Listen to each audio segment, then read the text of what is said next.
마지막 때를 살아가는 우리들에게 있어서 이 스가랴 말씀이 예수 그리스도의 재림과 또 그 재림 후에 그리스도께서 통치하실 천년 왕국에 대한 것들을 말해주고 있기 때문에 또 우리 시대에게 정말 필요한 말씀입니다. 그래서 이 말씀을 전체적으로 한 번 더 그 8가지의 환상을 중심으로 해서 이 말씀을 한 번 더 좀 돌아보면서 그 말씀을 통해 우리가 좀 붙잡아야 될 또 주님이 우리에게 또 새롭게 주시는 말씀들을 한번 보려고 합니다.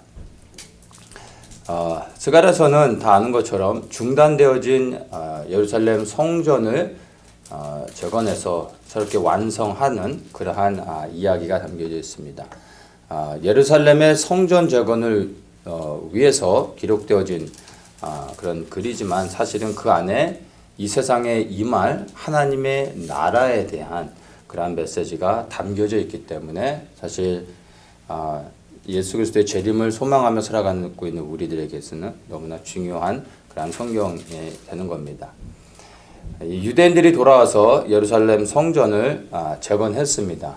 그리고 스가랴서 중반에 예루살렘 성전이 이제 재건된 것을 우리에게 보여주지만 역사 속에서 볼 때 예루살렘 성전은 다시 무너지고 지금 성전이 없는 채로 살아가고 있는 것을 보게 됩니다.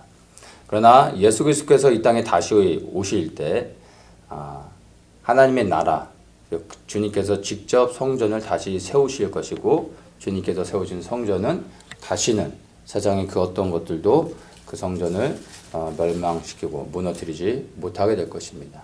주님께서 가지고 오시는 성전은 이 땅 가운데서 영원하게 될 것을 우리는 말씀을 통해서 볼 수가 있습니다. 주님께서 사역을 시작하시면서 회당에 들어가셔서 이렇게 선포하셨습니다. 주의 성령이 내게 임하셨으니 이는 가난한 자에게 복음을 전하게 하시려고 내게 기름을 부으시고 나를 보내사 포로된 자에게 자유를 눈먼 자에게 다시 보게 함을 전파하며 눌린 자를 자유케 하고 주의 은혜의 해를 전파하게 하려 하심이라 하였더라. 책을 덮어 그 맡은 자에게 주시고 앉으시니 회당에 있는 자들이 다 주목하여 보더라. 이에 예수께서 저희에게 말씀하시되 이 글이 오늘날 너희 귀에 응하였느니라. 너희 귀에 성취되었음을 선포한다. 이렇게 말씀하신 것입니다. 예수님께서 희년을 선포하신 것입니다.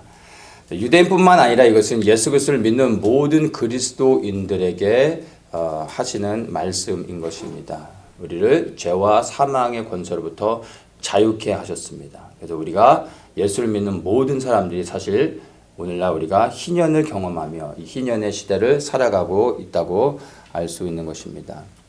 그런데 주님께서 다시 오실 때는요, 우리에게 단순히 자유를 주시는 것이 아니라 부활의 생명을 우리에게 주시게 될 거고 우리는 새하늘과 새 땅에 들어가서 영원히 하나님과 함께 살아가게 될 것입니다.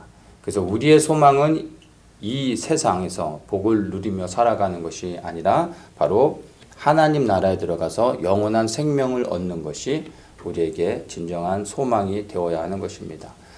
정말로 영원한 생명을 얻기를 원하는 사람들은 예수 그리스도의 재림을 소망하며 기다립니다. 주님이 다시 오실 때 우리에게 부활의 생명을 주시고 영원한 생명으로 우리를 회복해 주시기 때문입니다.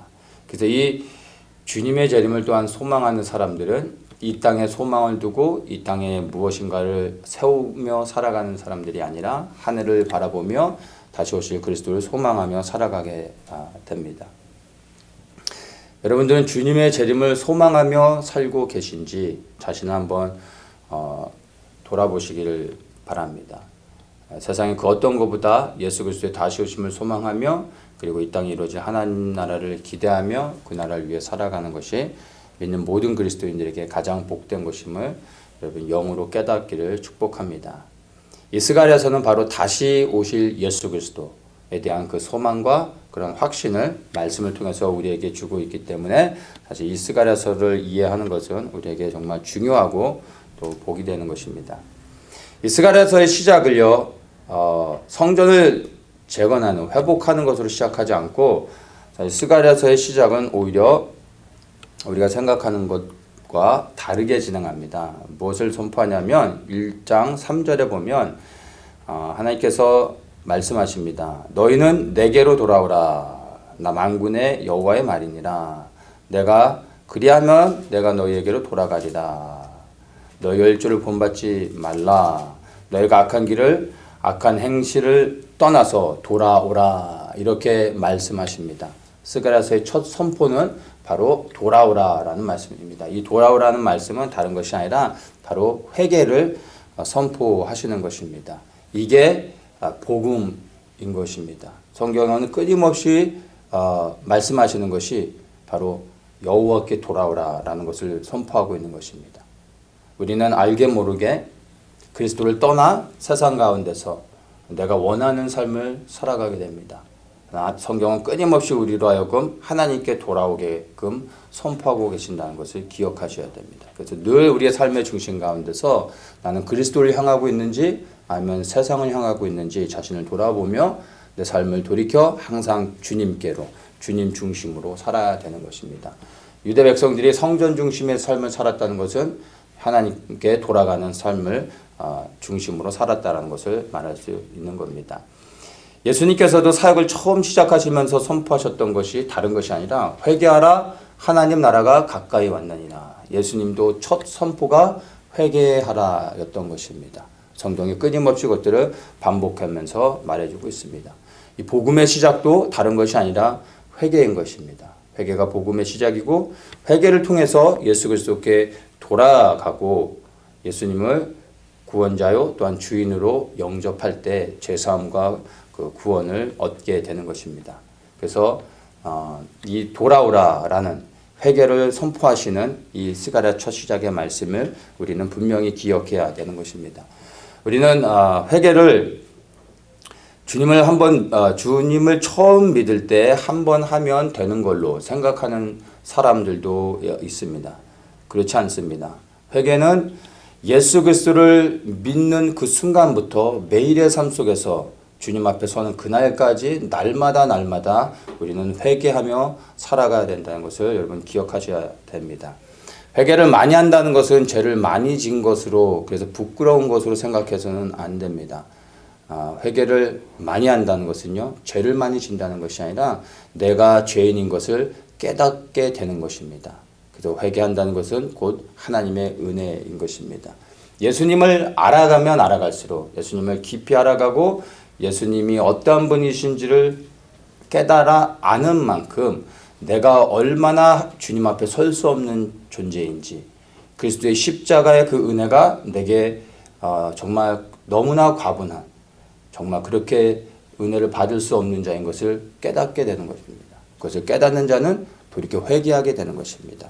내가 죄가 없는 줄 알았는데 예수님을 알아가는 만큼 예수님의 그 거룩하심을 알아가는 만큼 내가 얼마나 더러운 자인지를 알게 되고 그래서 아는 만큼 주님 앞에 회개하며 나아갈 수밖에 없는 것입니다. 그리고 회개하여 주님 앞에 돌아오는 자를 주님이 품어주시고 그를 의롭다 하시면서 구원의 은혜를 베풀어 주시는 것입니다. 그래서 날마다 여러분의 삶 속에서 이 회개가 입술 가운데 선포되어지고 그리고 죄 가운데 돌이켜 하나님께로 돌아가는 그런 삶을 사시기를 축복합니다. 이 죄를 깨닫고 회개하는 자는요, 이것은 죄를 많이 진 자가 아니라 바로 복된 자요, 구원을 얻는 자인 것을 기억하십시오. 자, 이제 회개를 먼저 선포하시고 난 후에 이제 8가지의 환상들을 스가랴에게 보여주시면서 이 8가지의 환상을 통해서 하나님의 뜻이 어떻게 이루어지는지를 보여줍니다. 첫 번째 환상이 이제 그 말들이 등장하는데 홍마와 자마, 백마가 등장합니다. 그리고 이들이 열방을 다니면서 세상이 어떠함을 돌아보고 와서 하나님 앞에 보고를 합니다. 세상이 평안합니다. 온 땅이 평안하여 정온합니다. 라고 보고를 합니다. 이 보고를 듣고 여호와의 사자가 그것을 듣고서 하나님께 나아가서 이렇게 간구합니다. 만군의 여호와여, 여호와께서 언제까지 예루살렘과 유다 성읍들을 긍휼히 여기지 아니하시려 하니까 이를 노하신 지 70년이 되었나이다. 즉 다시 얘기해서 세상이 평안합니다라는 보고를 들었을 때 여호와의 사자가 하나님께 하나님 이제 예루살렘을 회복해 주십시오라고 그렇게 간구하고 있는 것을 볼 수가 있습니다. 그렇게 할 때 이제 하나님께서 16절에 보면 내가 긍휼히 여김으로 예루살렘에 돌아왔은즉 내 집이 그 가운데 건축될 것이다 이렇게 말씀하시면서 17절에 나의 성읍들이 넘치도록 다시 풍부할 것이며 여호와가 다시 시온을 안위하며 다시 예루살렘을 택하리라 이런 말씀하시면서 예루살렘의 회복을 약속해 주고 있습니다. 여기서 중요한 것을 발견하게 됩니다. 우리가 하나님께 구할 때 하나님께서 구하는 우리의 기도를 들으시고 그 기도에 응답하신다는 겁니다. 우리가 무엇을 구해야 되겠습니까? 이 세상이 평안하다라는 것을 들었을 때 여호와의 사자가 구했던 것은요, 부귀와 영화가 아니라 바로 예루살렘의 평안, 즉 하나님 나라의 회복을 구했던 것입니다. 그리고 하나님 그걸 기뻐하시고 응답하시겠다고 약속해 주십니다. 우리가 이 땅에서 구해야 될 것이 다른 것이 아니라 바로 하나님의 나라, 이 땅에 이루어질 하나님의 나라를 구해야 되는 것입니다. 뜻이 하늘에서 이루어진 것 같이 땅에서도 이루어질 수 있도록 우리가 구해야 되는 것입니다. 예수님께서도 우리에게 무엇을 구해야 될지를 분명하게 가르쳐 주셨습니다.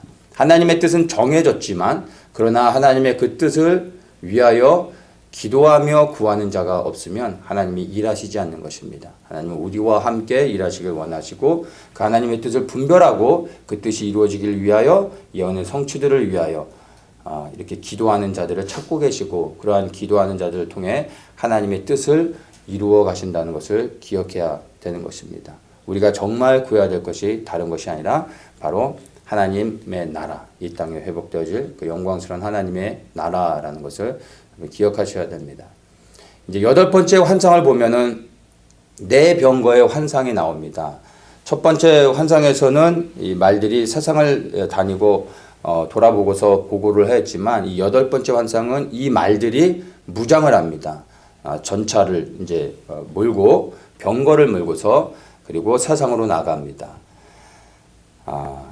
하나님의 뜻을 이루기 위해서 이제는 정찰하러 가는 것이 아니라 그 뜻을 성취하기 위해 무장해서 세상으로 나가는 것을 볼 수가 있고 그들이 하나님의 마음을 시원케 해드렸다라고 성경은 말하고 있습니다. 그리고 또한 세 번째 환상에서 청량줄을 잡은 사람이 나오는데 이 사람이 그 줄자를 가지고서 예루살렘 성전의 그 크기를 잽니다. 그것은 곧 예루살렘 성전의 재건을 위해 회복을 위해서 일하는 환상을 보여주신 겁니다.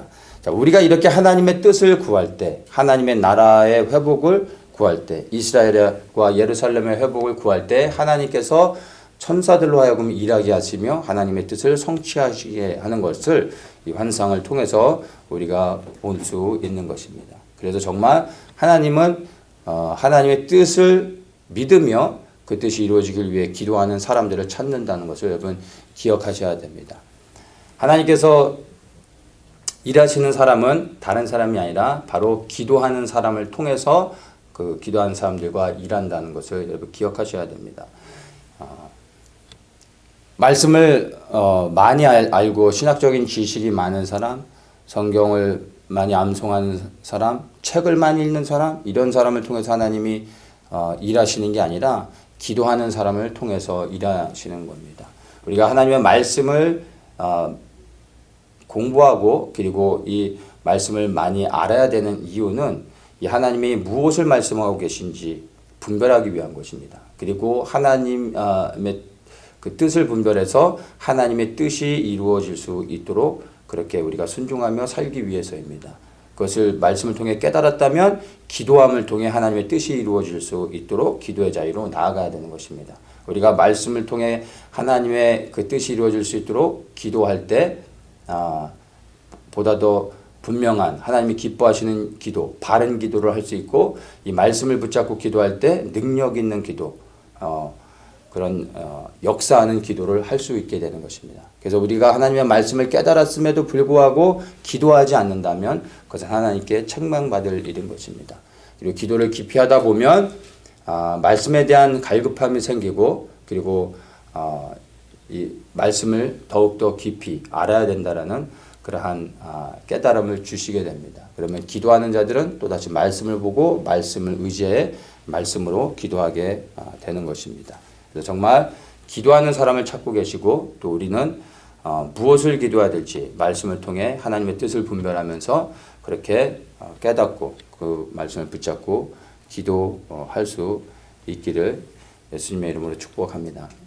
여러분들은 지금 무엇을 구하며 살아가고 있습니까? 우리의 삶 속에서 때로는 이런저런 것들이 필요해서 우리가 하나님께 구하기도 합니다. 그런 기도도 당연히 필요하고 또 하나님이 기뻐하시고 또 우리의 기도를 들어주십니다. 그러나 그 무엇보다 더욱더 우리가 먼저 구해야 될 것은 하나님의 나라입니다. 먼저 그 나라와 그 의를 구하라는 것이 바로 예수님의 제자들에게 그 예수님을 따르는 모든 하나님의 백성들에게 주신 말씀인 것입니다. 그래서 우리는 많은 것들을 구할 수 있지만 그보다 더 우선적으로 먼저 하나님의 나라를 구할 수 있어야 됩니다. 하루를 시작하면서 여러분 눈을 뜨고 하나님의 나라가 이 땅에 이루어지기를 소망하며 하나님의 나라를 구하십시오. 그리고 하루를 마칠 때 하나님의 나라를 다시 소망하면서 여러분 잠이 드는 것입니다. 하나님 나라를 구하는 사람들이 일상의 삶 속에서 하나님 나라를 소망하며 하나님 나라를 위해 살게 되고 이렇게 하나님 나라를 위해 살아가는 사람들이 주님께서 다시 오실 때 그 하나님 나라에 넉넉히 들어가게 되는 것입니다. 하나님 나라를 구하는 자들이 구원을 얻고 영원한 생명을 얻게 되는 것을 기억하십시오. 이제 두 번째 환상에서는요, 내 뿔과 내 공장의 환상이 나옵니다. 이것은 이 세상에서 하나님의 나라가 회복되어지는 큰 그림을 보여주는 것입니다. 내 뿔은 이제 이스라엘을 멸망시킨 이스라엘은 하나님의 나라를 상징하고 있기 때문에 하나님께서는 이스라엘을 중심으로 인류의 역사를 진행해 가십니다. 이스라엘이란 나라가 이 땅에서 하나님의 백성으로서 존재하지 않으면 그리스도의 재림이 이루어질 수 없기 때문에 모든 역사는 이스라엘을 중심으로 해서 이루어지는 겁니다. 이 넷불은 바로 하나님의 나라를 상징하는 이스라엘을 공격하고 무너뜨린 그러한 세력들을 말합니다. 먼저는 북이스라엘을 멸망시킨 아수르가 첫 번째 뿔이 되는 거고, 그리고 남유다를 멸망시킨 바벨론, 예루살렘을 멸망시킨 로마, 이렇게 해서 세 뿔이 역사 속에서 등장했습니다. 이제 마지막 남은 한 뿔이 있는데 그것은 이제 마지막 때에 이스라엘을 둘러싸 그들을 이제 이스라엘을 공격하려고 하는 이방의 연합 국들로 우리가 생각할 수 있습니다. 그리고 이제 내 공장을 하나님께서 보내셔서 이스라엘을 회복해 하시는 일을 하시는데 아수르를 이제 멸망시킨 게 바벨론이죠. 그리고 바벨론을 멸망시킨 것이 페르시아입니다. 그리고 로마를 멸망시킨 것이 이제 오스만 제국이 됩니다. 그리고 이제 네 번째 뿔은 아직 등장하지 않았죠. 네 번째 뿔이 등장해서 이스라엘을 멸망시키려고 할 때 메시아인 예수 그리스도께서 이 땅에 오시면서 친히 이스라엘 백성을 구원해 주시게 되는 것입니다.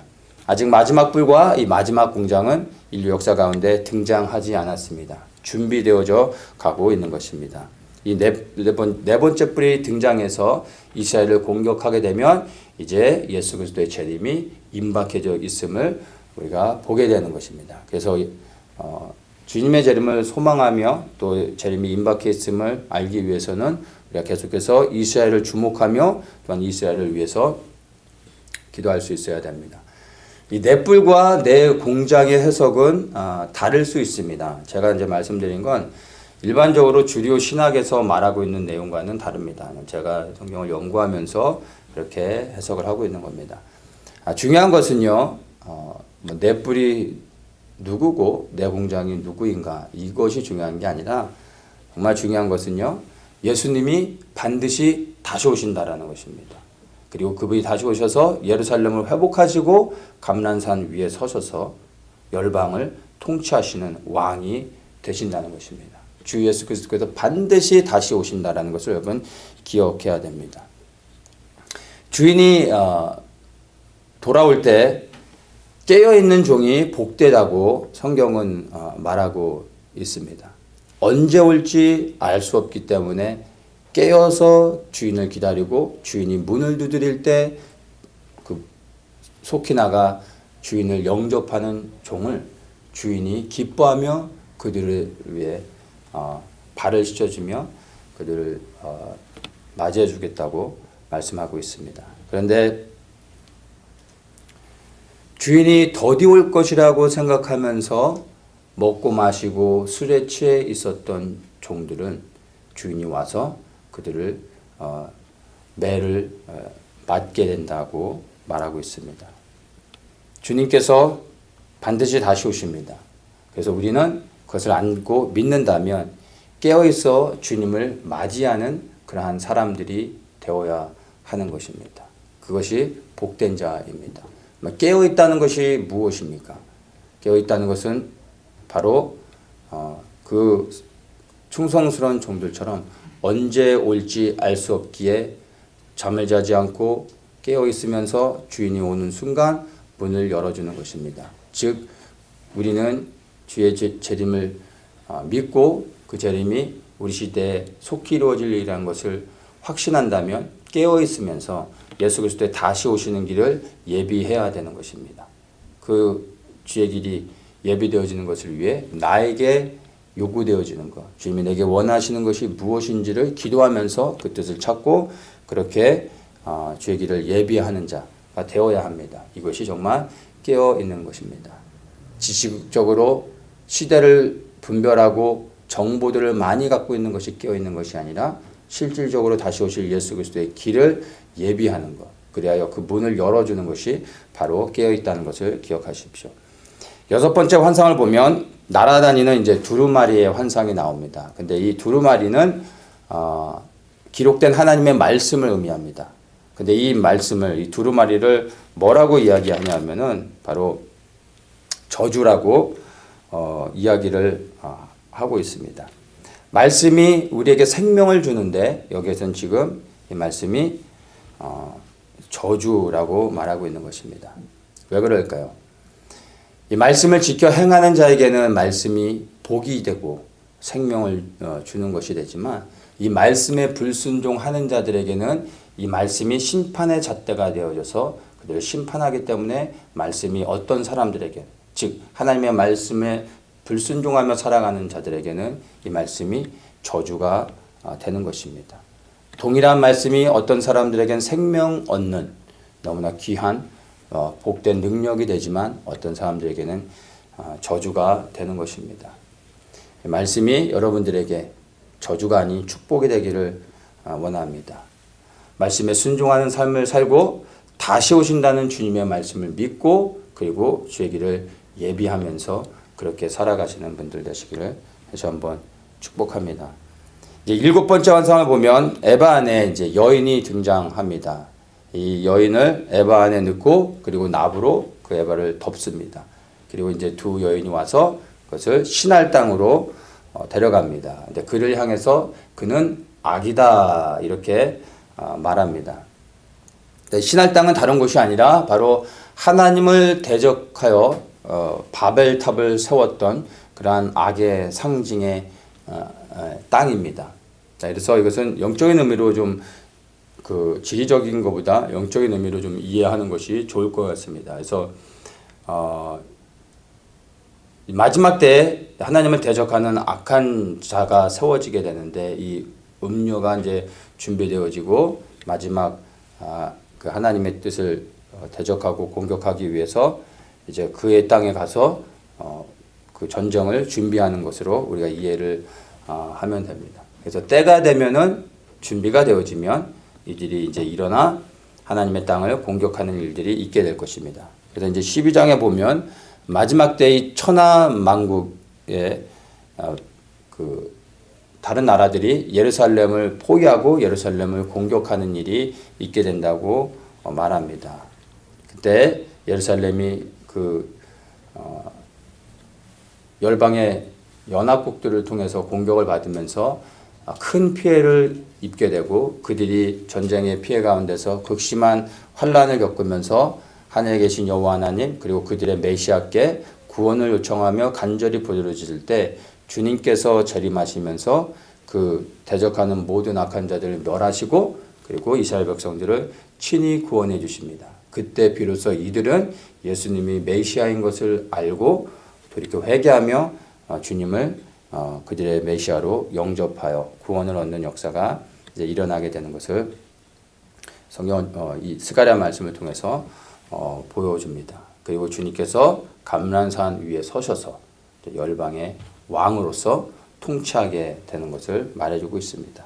이때 주님께서 이 모든 살아남은 유대인들에게 회개의 영을 부어주시고 이들이 돌이켜 회개하면서 주님을 메시아로 영접하게 되고 온 열방이 복을 받게 되며 그리스도 안에서 자유를 누리면서 이제 천년왕국으로 백성으로서 살아가게 되는 겁니다. 네 번째 환상을 보면 이제 여호수아가 더러운 옷을 입고 하나님 앞에 서 있습니다. 그 여호수아를 향해 사단이 그를 하나님 앞에서 참소합니다. 그가 얼마나 더러운 자인지, 그래서 하나님의 심판을 받을 수밖에 없고 하나님을 섬길 수 없다라고 하며 하나님께 참소하고 있습니다. 그런데 하나님께서 사단의 참소를 거부하고 여호수아를 깨끗한 더럽혀진 옷을 정결한 옷으로 갈아입히시고 그리고 깨끗한 관을 씌워주시는 것을 볼 수가 있습니다. 이 하나님 앞에 더럽혀진 옷을 입고 있는 여호수아는 곧 하나님 앞에 더럽혀진 이스라엘 백성들의 모습을 보여주고 사실 그것은 또한 우리의 모습이기도 합니다. 사단의 참소는 거짓이 아니라 맞는 말이죠. 그러나 하나님께서 그 참소를 거부하시고 여호수아의 더럽혀진 옷을 갈아입혀졌던 것은 바로 예수 그리스도의 십자가의 그 죽으심, 그래서 그 피를 흘려주심으로 인하여 이 여호수아에게 보여주셨던 여호수아에 대한 이 환상의 말씀이 우리 시대에 성취되었음을 우리는 주장하고 믿을 수 있습니다. 그리스도께서 우리의 죄를 위해 죽으심으로 말미암아 사단의 참소는 완전히 무효화되어졌습니다. 우리는 더럽혀진 자가 아니라 그리스도의 보혈의 피로 죄사함을 받은 자들입니다. 정결한 옷을 입었고 그리고 깨끗한 관을 썼습니다. 이제 하나님 앞에 나아갈 수 있고 이제 하나님을 섬길 수 있게 되는 것입니다. 하나님께서 여호수아를 통해서 성전을 재건하는 일을 하시는데 먼저 하나님께서 그를 정결케 하지 않으면 사용하실 수가 없는 것입니다. 우리가 주님을 섬길 때 제일 먼저 우리가 갖춰야 될 것은요, 다른 것이 아니라 우리의 거룩함과 정결함입니다. 그래야 주님께서 사용하실 수 있는 것입니다. 그리고 이제 하나님께서 여호수아를 깨끗게 하시고 그리고 하나님의 뜻을 행하여 성전을 재건하는 일들을 행하게 하시는 것을 환상을 통해서 볼 수가 있습니다. 주님께서 여호수아를 정결케 하신 이유는 그를 통하여 바로 하나님의 성전을 재건케 하기 위한 것이었습니다. 동일하게 예수 그리스도의 보혈의 피가 우리의 죄를 사해 주신 이유는 우리로 하여금 이 땅에서 자유를 누리면서 행복하게 살도록 하기 위해서가 아니라 바로 이 땅에서 하나님의 백성으로서 하나님이 우리에게 명하신 일에 순종하면서 살아가도록 하기 위해서 이 땅에 이루어져야 될 하나님의 일들을 위해 우리의 삶이 드려지도록 우리를 구원해 주셨다라는 것입니다. 우리를 구원해 주신 이유는 너무나 심플한 것입니다. 바로 하나님을 위해 살도록 하나님의 뜻이 이루어지는 그 일들에 헌신되어져 살도록 우리를 구원해 주셨다는 것을 기억하십시오. 우리가 구원받은 하나님의 백성이라면 우리가 이제 어떻게 하며 살아야 될지를 여러분 고민하셔야 됩니다. 구원받았다라고 고백하고 감사하고 그 은혜 가운데서 고백하고 살아가고 있으면서 예수 그리스도를 위해 살지 않는다면, 주님을 위해 내 삶이 헌신되어 있지 않는다면 무엇인가 잘못된 것입니다. 우리가 구원받았다면 우리의 삶은 그리스도를 위해 드려져야 되는 것입니다. 그것이 우리를 구원하신 이유이고, 그렇게 우리가 주님을 위해 살아갈 때 우리 육신을 벗는 마지막 순간 영원한 생명을 얻게 되는 것입니다. 이제 마지막으로 다섯 번째 환상이 나옵니다. 이 다섯 번째 환상은 순금 등대와 두 감람나무의 환상입니다. 이 순금 등대는 온 열방을 비추는 메노라, 이 메시아를 상징하는 것입니다. 근데 이 메노라가 꺼지지 않고 계속해서 열방을 비춰야 되는데 이 빛을 비추기 위해서는 기름이 필요합니다. 근데 이 기름은 다른 것이 아니라 이 감람나무에서 나온 순수한 오일이어야 되는 겁니다. 그래서 이 두 감람나무가 좌우에 서서 그 감람나무에 관이 연결되고 순금 등대로 그 관을 연결시켜서 기름이 끊임없이 공급되는 환상을 보여주시는 것입니다. 이 두 감람나무는 첫 번째 여호수아와 스룹바벨을 의미합니다. 여호수아는 대제사장이고 스룹바벨은 예루살렘을 통치하는 왕의 직분을 갖고 있는 것입니다. 그래서 제사장으로서 그리고 왕으로서 이 두 감람나무가 세워지고 하나님의 뜻을 이룰 때 메노라가 세상 가운데 비춰지게 되고 예루살렘의 빛이 온 열방을 비추게 되는 것입니다. 베드로전서 2장 9절에 이렇게 말씀합니다. 오직 너희는 택하신 족속이요 왕 같은 제사장들이요 거룩한 나라요 그의 소유된 백성이니 이는 너희를 어두운 데서 불러내어 그의 기이한 빛에 들어가게 하신 자의 아름다운 덕을 선전하게 하려 하십니다. 우리 모두가 예수 그리스도를 믿는 모든 그리스도인들이 왕 같은 제사장이라는 것을 우리는 알고 있습니다. 그래서 우리가 왕 같은 제사장으로서 이 땅에서 예수 그리스도를 충성스럽게 섬길 때 온 열방에 예수 그리스도의 빛이 우리를 통하여 비춰지게 되는 것입니다. 여호수아와 스룹바벨이 그들의 삶을 헌신해서 그렇게 섬길 때 그들을 통하여 예루살렘의 성전이 재건되어지고 그리고 그 예루살렘에서 하나님의 영광의 빛이 비춰졌던 것처럼 우리가 이제는 왕으로서 또 제사장으로서 이 땅 가운데 그리스도를 위해 여호수아와 또한 스룹바벨과 같이 하나님께 헌신하여 섬길 때 우리의 수고와 섬김을 통해 하나님의 영광의 빛이 온 열방에 비치게 되는 것입니다. 우리가 그러한 삶을 살아야 됩니다. 그런데 이 두 감람나무는 또 하나의 의미를 가지고 있습니다. 근데 이 두 감람나무는 사실 다시 오실 예수 그리스도 메시아를 상징하는 것입니다. 우리는 왕 같은 제사장들입니다.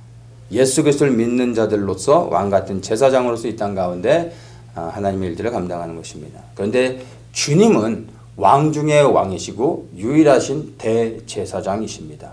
그분이 다시 오실 때 그분이 친히 감람나무가 되어주셔서 꺼지지 않는 등불을 메노라에 부어주실 것입니다. 그리고 온 열방을 비추는 메노라로서 스스로 열방 가운데 비추시게 되어질 것입니다. 예수 그리스도께서 이 감람나무와 이 순금등대의 환상을 직접 오셔서 성취하게 되어질 것입니다. 이 일들을 위해서 우리가 다시 오실 예수 그리스도를 위해 삶을 드리며 우리에게 맡겨진 일들을 감당해야 되는 것입니다. 이제 우리에게 이 스가랴를 통해 예수 그리스도의 그 영광스러운 하나님의 나라가 어떻게 이 땅 가운데 임하고 또 회복되어질지를 우리가 보았습니다. 우리에게 이제 요구되는 두 가지가 있습니다. 첫째는 회개와 금식입니다. 우리의 더러운 옷을 깨끗하고 정결한 옷으로 갈아입어야 합니다. 우리가 더럽혀진 채로 있으면 주님께서 우리를 사용하실 수가 없습니다. 우리의 거룩함을 위해서 회개하며 금식하며 나아갈 수 있어야 됩니다. 우리가 어떤 모양을 갖추고 있느냐는 중요하지 않습니다. 우리가 동그란 모양이든 아니면 네모난 모양이든 그 모양은 중요하지 않습니다. 주님은 깨끗한 그릇을 사용하실 수 있는 것입니다. 모양이 어떠함은 그 쓰기에 따라 하나님께서 선택하시는 것입니다. 중요한 것은 그 그릇이 깨끗해야 된다는 것입니다. 우리가 더럽혀진 채로 있어서는 주님을 섬길 수 없습니다. 그래서 우리가 날마다 회개하고 또한 금식하며 하나님의 뜻이 이루어질 수 있도록 구하고 그렇게 거룩함과 정결함을 갖출 때 주님께서 우리를 사용하실 것입니다. 두 번째는 이제 늦은 비를 구하는 자가 되어져야 하는 것입니다. 이른 비의 역사를 통해서 추수가 시작되어졌습니다. 그래서 곧 오순절에 성령이 임하시면서 성령을 통해 교회가 세워졌고 교회를 통해 온 열방에 복음이 증거되어졌습니다. 그게 지난 2000년의 교회 역사입니다. 이 교회를 통해 이방인의 추수가 채워져 가고 있는 것입니다. 이제 추수를 마치기 위해서 늦은 비가 내려야 됩니다. 이 늦은 비를 통해 마지막 추수가 이루어지게 되는 겁니다. 이 늦은 비의 추수는 곧 예루살렘의 회복이요 온 유대인들의 구원인 것입니다. 이 늦은 비의 역사를 위해서 우리가 이제는 기도하는 자리로 갈 수 있어야 됩니다. 바로 예루살렘의 회복을 위해 기도하는 것이고 유대인들의 구원을 위해 기도하는 것입니다. 이들이 회복되어질 때 바로 온 열방이 회복되어지는 것이고 이 땅에 모든 만물들이 회복되어지고 주님께서 다시 오시고 그리고 열방을 통치하며 우리는 그 나라의 백성으로 살아가게 되는 것입니다. 이 마지막 때에 대한 이 환상들이 우리 시대 가운데 실제로 이루어질 것을 믿으며 우리에게 요구되어지는 것이 무엇인지를 다시 한번 기억하며 우리의 삶이 예수 그리스도께서 다시 오심을 정말로 믿어지는 것이라면 그러면 우리가 이제 무엇을 해야 되는지 주님이 우리에게 무엇을 요구하고 있는지를 돌아보면서 우리의 삶이 다시 한번 그리스도께 붙잡힌 바 되어져서 예수 그리스도를 위해 살아가는 모든 분들 되시기를 예수님의 이름으로 축복합니다.